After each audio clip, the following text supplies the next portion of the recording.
everybody, and welcome to another episode of SPORTS-A-RAMA. I'm your host, Jared Brown, and today's episode is going to be dedicated to our women. We're going to be doing some self-defense training. Let's get it.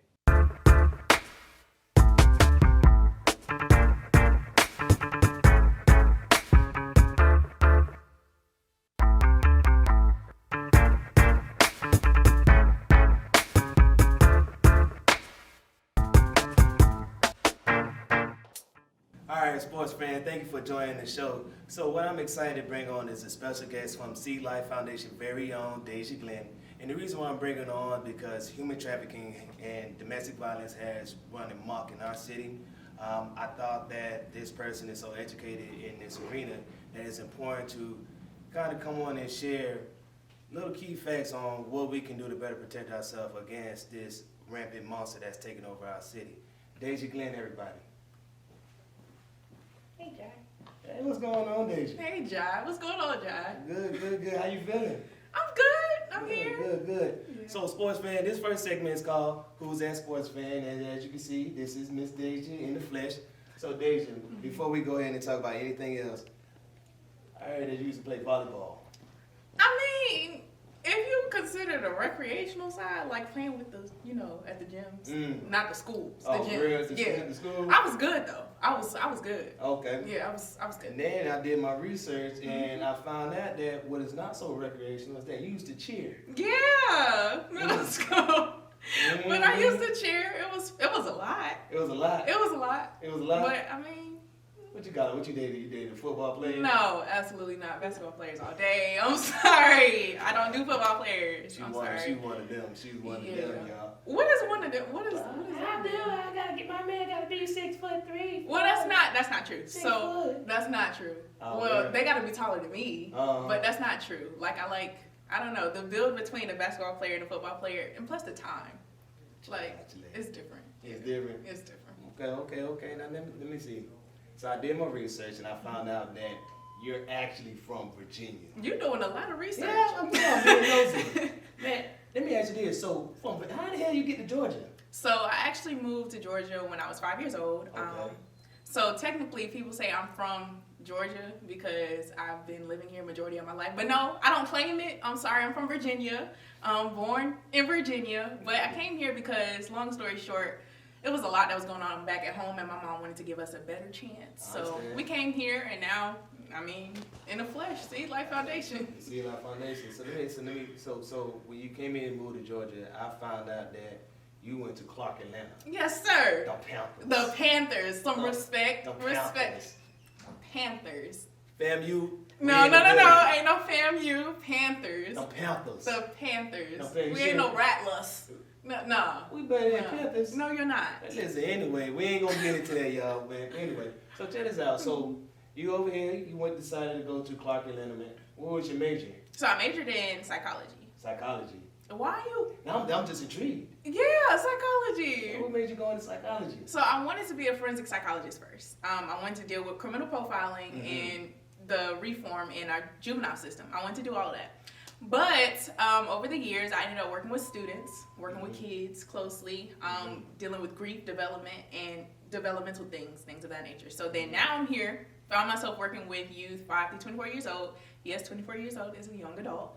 But I found myself working with them, and yeah, now I'm the youth director with Sea Life. So, that's just such a big experience. Yeah. From going to psychology to being involved with the youth at such a young age to such a very important age in everyone's aspect, 24 and whatnot. And some honestly could say even 30. Yeah, literally. Let me ask you this here. What exactly is the Sea Life Foundation? So Sea Life Foundation is a nonprofit organization. We work specifically with not only just youth. I just deal specifically with those youth.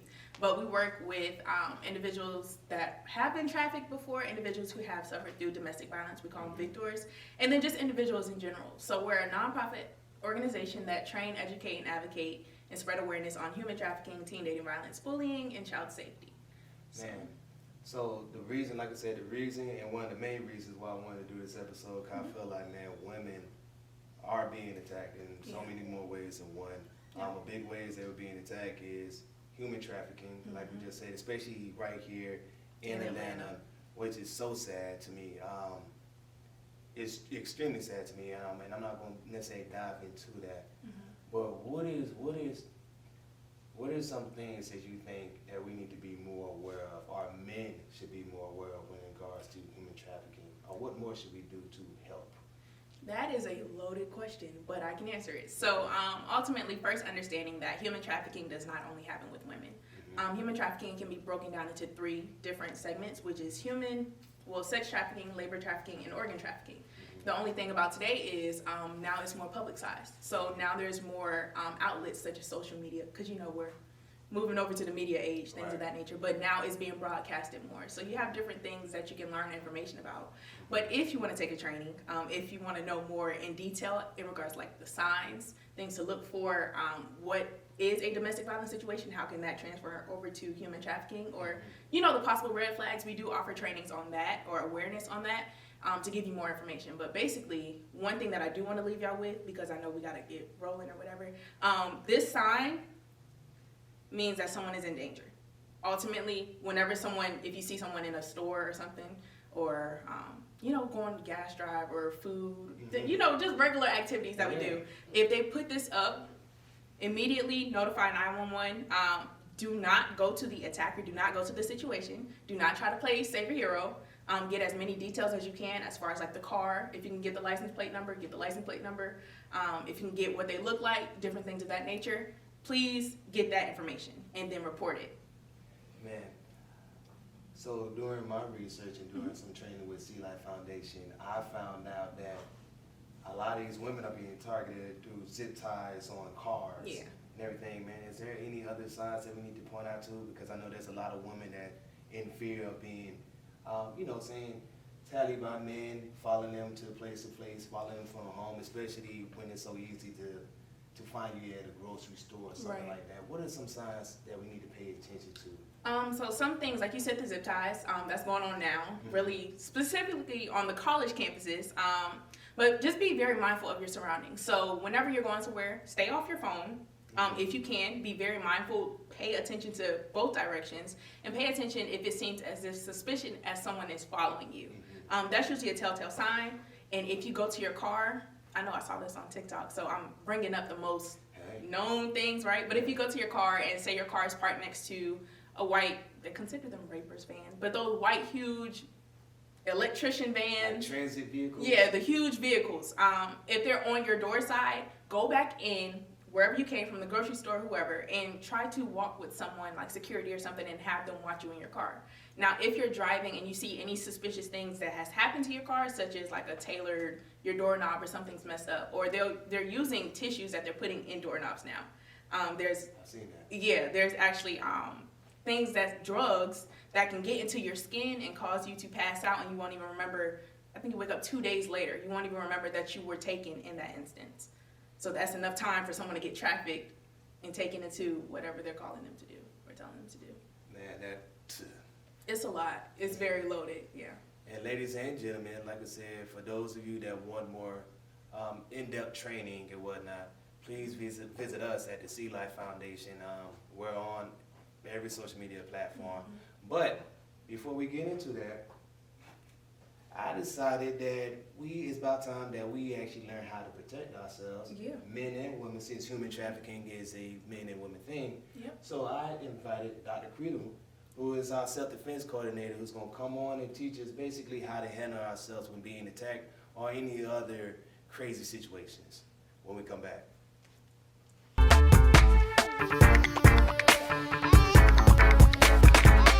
Ladies and gentlemen, welcome to our Coach 'em Up segment. Like I said before, it's about time that we start learning how to protect ourselves. I'm going to go ahead and invite and bring on Dr. Creedle, who is our self-defense coordinator, to the stage. Come on.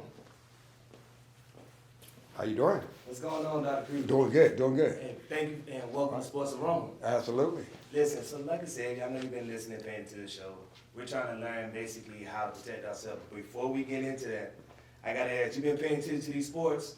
A little bit. I try to stay up on it. You trying to stay up on it? Yeah. Well, listen, I've been doing my research. Okay. And I found out that, man, you're a Carolina Panthers fan. Yeah. Okay. I'm a Carolina homeboy. Yes, sir. What's Yeah. going on with these Panthers? These Panthers just everywhere. Listen, y'all think y'all slick, man. I see y'all thinking y'all have a chance, might slip up into the playoff spots. Hey, we gotta try. You know, we got to at least try to get the Falcons out of the way. You know what I'm saying? Hey, listen, them dirty birds. Them dirty birds. Hey, man, dirty birds, go get them, go get them, go get them, go get them. All right. And listen, so Dr. Credo, so as you know, women are in danger. Absolutely. You know what I'm saying? You know that oftentimes it is us who are attacking them. Right. We're big, strong compared to a woman, right? So I know that, man, sometimes it seems like it's a losing battle, right? Correct. Now, let me go ahead and ask you a question. I know that you're a master in the arts. Can you tell us what martial arts that you perform? Well, I'm actually involved in a series of different martial arts that I've kind of put together through the years of my training. Started at an early age when I was 14. Started out in a system called Okinawa Shinryu. I went from there, started studying Kempo, a little Jiu-Jitsu, Jeet Kune Do, Krav Maga, Filipino combat martial arts, and boxing, and just the arts, you know, Muay Thai Jiu-Jitsu, some may call it Muay Thai Ru. But, you know, the arts is a very beautiful thing for me. Yes. Very beautiful thing, and I'm very passionate about what I'm doing.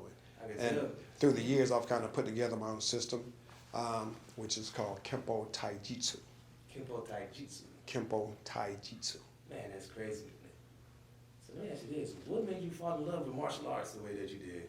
Well, you know, at an early age, my father used to be a boxer, so my father was a big influence coming up, and he took me to see that first Bruce Lee movie, and I'm like, okay, I was hooked. I mean, everybody's like, Bruce Lee, but you know, but that's real. It's real. And right now, I'm a fifth level instructor within that system. Fifth level instructor within that system. Yes, sir. Ladies and gentlemen, so what we about to get into is some self-defense training Okay. from this bad man here Okay. when we get back on SPORTS-A-RAMA.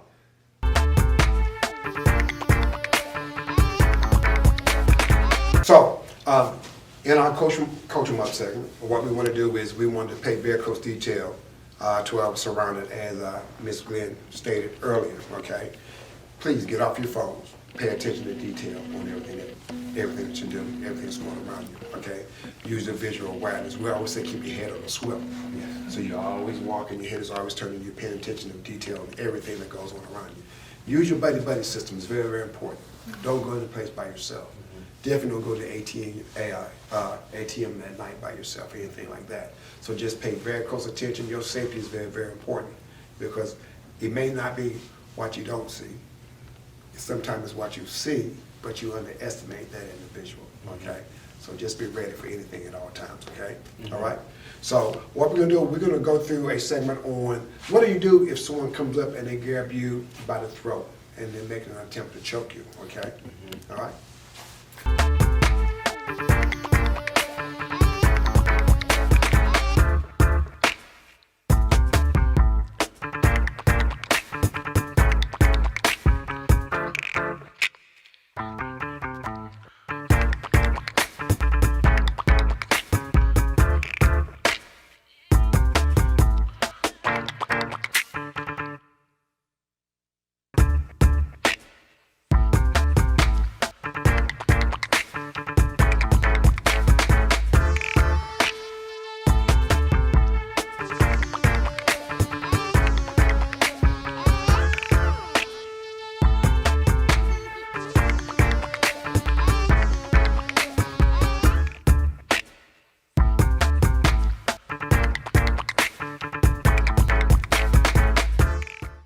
Ladies and gentlemen, welcome to one of my favorite segments of the show. This is our trivia segment. Since Deja and Dr. Credo had a good time whooping my ass, it's about time that we go ahead and whoop their ass with these sports questions here. Okay. So, Ms. Deja, Dr. Credo, are you ready? I'm ready. All right, first question. Dr. Credo, what's the main two actors in Love and Basketball? Love and basketball. Sanaa Lathan Okay. and Omar Epps. Oh, man, check you out. Man, I thought you were going to fumble with that there. Miss Deja. The Panthers. Which rapper became part owner of the Brooklyn Nets? Jay-Z. Okay. Jay-Z. Okay. Yeah. Okay. Yeah. Okay. This famous director is the biggest New York Knicks fan of all time and also attended Morehouse College. We can tag team. No. No. I know. I can't get his name. I know who it is. I can't get his name off. The short round glasses. What? I feel like you need another hint. I know the Indiana Pacers hate him. Yeah. He made so many good What's my man's name? Oh my gosh, it's been a while since I've said his name. I know exactly who it is. Discovered Samuel Jackson. Yeah, he was on the what was the name of that show he was on? That movie he played in. Oh my God, I can't get his name out. I know who it is, but I can't. Look, I know I'm gonna get him. You got me. Let me see, Deja, do you know? Spike. Spike Lee. That's Spike, it. yeah. Telephone it? I couldn't get it. I couldn't Who's gonna get it. get us? Deja. Which basketball player endorses fan music? The Rattlers. Them Rattlers. The Rattlers. Them Rattlers. I know you ain't talking about LeBron. But of course. LeBron. LeBron. LeBron James. But of course, man, he made the best decision. And for a bonus question. Okay. You looking at me? Yes. Wow. Who helped bring, which basketball player helped brought Spike Lee to fame?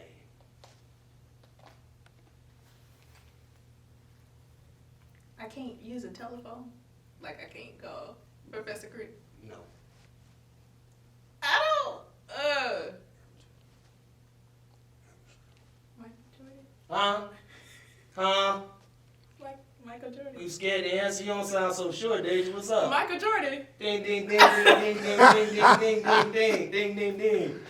Ladies and gentlemen, hey, before we go, I appreciate y'all both for going and participating in the trivia. Go ahead and please let everyone know how they can get in contact with you. Go ahead, Dr. Creed. Go ahead and start it off. Well, they can contact me on ktj-.com, ktj-.com. Also, Professor Cradle on Instagram. All right, just contact me and I'm there for you. Okay. And Ms. Deja, how can we get in touch with you and Sea Life Foundation? Well, if you want to get in touch with Seed Life Foundation, we're on Instagram and Facebook. Our @name is literally Seed Life Foundation. If you want to visit our website, seedlifefoundation.org. And if you want to get in contact with me, just email yap@seedlifefoundation.org.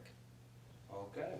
Ladies and gentlemen, I am Jai Brown. Thank you for watching another episode of SPORTS-A-RAMA, and that's a wrap.